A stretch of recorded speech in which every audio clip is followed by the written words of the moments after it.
શ્રી સરસ્વતીજીએ કહ્યું કે પુત્રી, તમારા પતિના શબને તમે ફૂલોના ઢગલામાં છુપાવી રાખો. આમ કરવાથી તમે ફરી તમારા પતિને પ્રાપ્ત કરશો. ન તો આ ફૂલ કરમાશે, ન તમારા પતિનું આ શબ સડી ગળીને નષ્ટ થશે. પછી થોડા દિવસોમાં શબ ફરી જીવતું થઈ તમારા પતિની જવાબદારી સંભાળશે. આનો જીવ જે આકાશ જેવો નિર્મળ છે તે તમારા અંતપુરના મંડપની બહાર છિદ્ર નીકળી શકશે નહીં. ત્યારે પોતાના પતિના શબને ત્યાં અંતપુરમાં ફૂલોના ઢગલામાં છુપાવી રાખી દીધા પછી રાણીને થોડું આશ્વાસન મળ્યું. ઘરમાં સંપત્તિ હોવા છતાં પણ તેના ઉપયોગથી વંચિત રહેવાના કારણે દરિદ્રતા ભર્યું જીવન ગાળનારી સ્ત્રીઓની જેમ લીલા પણ પતિની સેવાના સુખથી વંચિત હોવાના કારણે તે વિષયમાં દરિદ્ર રહી. પછી તે દિવસે અડધી રાતના સમયે જ્યારે બધાય સેવકો નિંદ્રાધીન થઈ ગયા ત્યારે લીલાએ અંતપુરના તે મંડપમાં વિશુદ્ધ ધ્યાનયુક્ત અંતકરણ દ્વારા જ્ઞાનમયી ભગવતી સરસ્વતી દેવીનું ભારે દુઃખી થઈ આહ્વાન કર્યું. દેવી તેની પાસે આવી ગયા અને બોલ્યા, પુત્રી, તમે મને કેમ યાદ કરી? તમે પોતાના મનને શોકગ્રસ્ત કેમ કરો છો? જેમ મૃગ તૃષ્ણામાં મિથ્યા જળની પ્રતીતિ થાય તે પ્રમાણે આ સંસાર રૂપી ભ્રમ મિથ્યા દેખાય. લીલાએ કહ્યું, દેવી, મારા પતિ ક્યાં ક્યાં, શું કરે, કેવા છે? મને તેમની પાસે લઈ જાઓ. હું તેમના વિના એકલી જીવી શકું એમ નથી. સરસ્વતી દેવીએ કહ્યું, સુમુખી, એક શુદ્ધ ચેતન પરમાત્મા સ્વરૂપ આકાશ છે, બીજું મનરૂપી આકાશ છે, ત્રીજું આ સુપ્રસિદ્ધ ભૂતાકાશ છે. ચિતાકાશ અને ભૂતાકાશ એ બંનેથી જે તદ્દન શૂન્ય છે તેને તમે ચિન્મય આકાશ સમજો. તમે જે પોતાના પતિના રહેવા વગેરેના સ્થાન વગેરે વિશે પૂછ્યું તે ચેતન આકાશમય કોષ છે, તેનાથી અલગ નથી. તેથી ચેતન આકાશનું એકાગ્ર મનથી જ્યારે ચિંતન કરવામાં આવે ત્યારે પૃથક એટલે કે અલગ વિધવામાં ન હોવા છતાં તે તુરત દેખાય અને અનુભવમાં આવે. એ કલ્યાણી, જો તમે સંપૂર્ણ સંકલ્પોને ત્યાગીને તે ચેતન આકાશ પરબ્રહ્મમાં સ્થિત થઈ જાઓ, તેમાં જ મનને એકાગ્ર કરો, તો તમે તે સર્વાત્મક પદને પરમ તત્વ છે અવશ્ય પ્રાપ્ત કરશો. એમાં સંશય નથી. એ સુંદરી, ઉક્ત તત્વ જો કે આ જગતના અત્યંત ભાવનો બોધ થાય તો જ સુલભ થાય, બીજા કોઈ ઉપાયથી નહીં. છતાં તમે મારા વરદાનના પ્રભાવથી તેને શીઘ્ર પ્રાપ્ત કરશો. વશિષ્ઠજી કહે, રઘુનંદન, આમ કહીને દેવી સરસ્વતી પોતાના દિવ્ય ધામે ચાલ્યા ગયા. લીલા અનાયાસે નિર્વિકલ્પ સમાધિમાં સ્થિત થઈ ગઈ. રાણીએ નિર્વિકલ્પ સમાધિ દ્વારા ચેતન આકાશમાં સ્થિત થઈ પોતાના તેજ રાજમહેલના આકાશમાં રાજા પદ્મને સિંહાસન પર બેઠેલ જોયો. તેઓ પોતાની વાસના અનુસાર દેહ, ગે અને વૈભવથી સંપન્નતા અનેક રાજાઓથી ઘેરાયેલા સભા મંડપમાં સિંહાસન પર બેઠેલ રાજાનો બંદીજનો જય જયકાર કરીને તેમની સ્તુતિ કરતા હતા. પતાકાઓથી શોભતા રાજભવનના જે સુંદર સભાખંડમાં રાજા બેઠા તેના પૂર્વના દરવાજા પર અસંખ્ય મુનિઓ બ્રહ્મર્ષિઓની મંડળી બેઠી.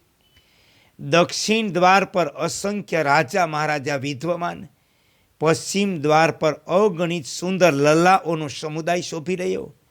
ઉત્તર દ્વાર પર અસંખ્ય રથ, હાથી, ઘોડાઓની ભીડ. રાજાએ ગુપ્તચરોની વાતો સાંભળી દક્ષિણ દેશના યુદ્ધની હિલચાલનો નિર્ણય કર્યો. કતારબંધ ઉભેલ અગણિત રાજાઓના તેજથી તે રાજભવનનું સંપૂર્ણ આંગણું ઝગમગી રહ્યું. યજ્ઞ મંડપમાં વેદ મંત્રોના ઉચ્ચારણ કરતા બ્રાહ્મણોના વેદ ધ્વનિથી શ્રેષ્ઠ વાજિંદ્રનો અવાજ દબાઈ ગયો.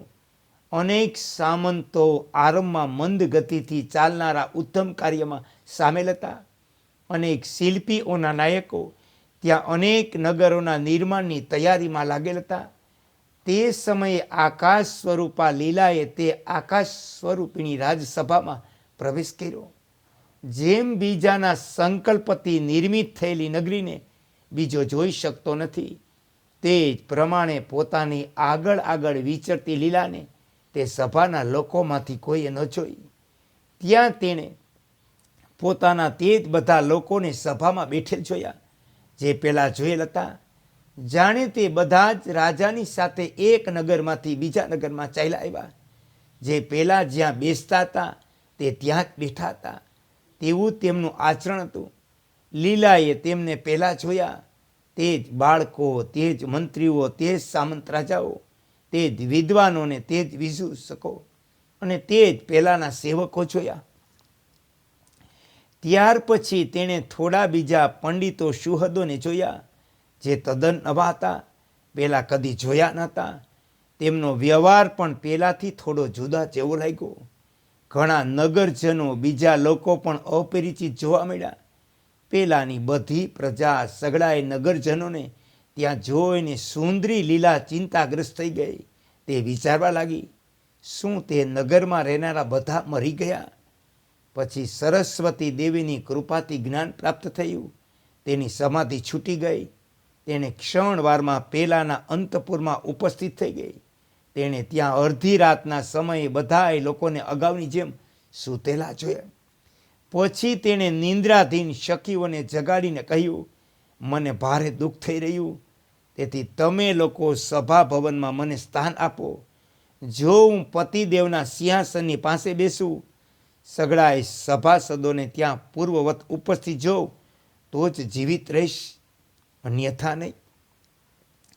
રાણીના આમ કહેવાથી સંપૂર્ણ રાજ પરિવાર જાગી ગયો. ક્રમશઃ બધાય લોકો પોતપોતાના કાર્યમાં લાગી ગયા. જેમ સૂર્યના કિરણો લોકોને પોતપોતાના વ્યવહારમાં જોડવા માટે પૃથ્વી પર આવે, તે જ રીતે સમુદાયોના સમુદાય છડીદાર રાજસેવકો પૂર્વાસી સભાજનોને બોલાવવા માટે ચારેય બાજુ ચાલ્યા ગયા.